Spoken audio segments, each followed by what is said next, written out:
SR7 TV news కి స్వాగతం. నా పేరు స్వాతి.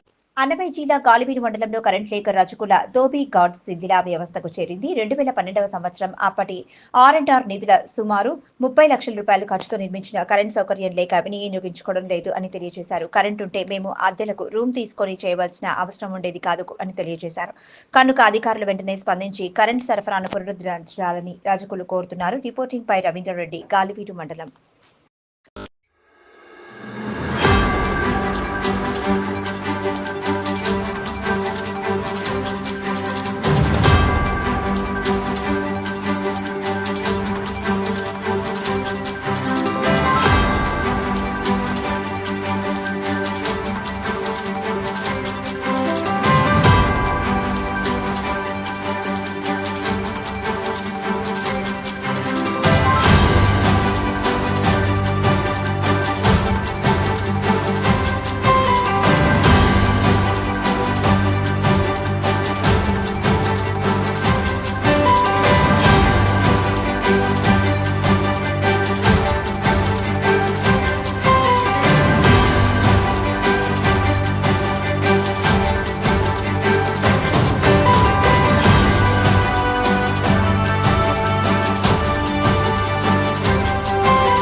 SR7 స్వాగతం.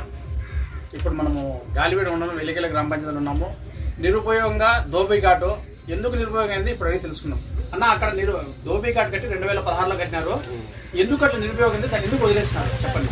దాన్ని వదిలేసినామంటే కరెంట్ దానికి లేదు. మీటర్ అది సాంపారం వేయలే, చెప్పినా ఎన్నొద్దు వేయలే కాబట్టి దాన్ని వదిలించుకుంది. ఇప్పుడు ఏమన్నా అధికారులు స్పందించి చేస్తే మీరు అక్కడ బట్టలు ఉతకగలుగుతున్నారా? ఇప్పుడు లేదు, చేయలే, ఉరుగు చేయలే. ఇప్పుడు ఏమన్నా చేస్తే ఉతకగలుగుతాము. అది ఒకటేనా ధోబీ ఘాటు, ఇంకా ఏమైనా ఉన్నాయా? ఒకటే. ఇప్పుడు ప్రస్తుతానికి మేము ఎన్ని కుటుంబాలు ఉన్నాయన్నా? మా వచ్చి మా 6, 7, 8, 12 కుటుంబాలు ఉన్నాయి. 12 కుటుంబాలు. 12 కుటుంబాలు బట్టలు ఉతికే పని చేస్తున్నారా? చేస్తాను. ఇప్పుడు అది నిరుపయోగం ఉన్న దానివల్ల మీకు ఇబ్బందిగా ఉందా, ఎట్లున్నా చెప్పండి. ఇబ్బంది అయితే ఇబ్బంది. ఇప్పుడు మన ఆడికి పోయి ఉతకాలంటే దాంట్లో మొదలు ఉతకలేము. కంపలు ఆరేసుకుంటా లేదు, దాన్ని బట్టి ఇబ్బంది. ఇప్పుడు మీరు గవర్నమెంట్ నుండి ఏమైనా కోరుతున్నారా? అదే మాకు ట్రాన్స్ఫార్మర్ లేదు కాబట్టి మనం ఉతకలేము. ఇప్పుడు ట్రాన్స్ఫార్మర్ దానికి సపరేట్ గా పెట్టి దానికి కనెక్షన్ ఇస్తే వాటర్ అయితే పుష్కలంగా ఉంది. బోర్లో నీళ్లు ఉన్నాయా? ఉన్నాయి. కరెంటు సౌకర్యం ఒకటి లేదు. సౌకర్యం ఉంటే కరెంటు సౌకర్యం తెప్పిస్తే మీరు అక్కడ ఉతకగలుగుతాము. సరే, ఓకేనా. ఇది ఇక్కడ పరిస్థితి.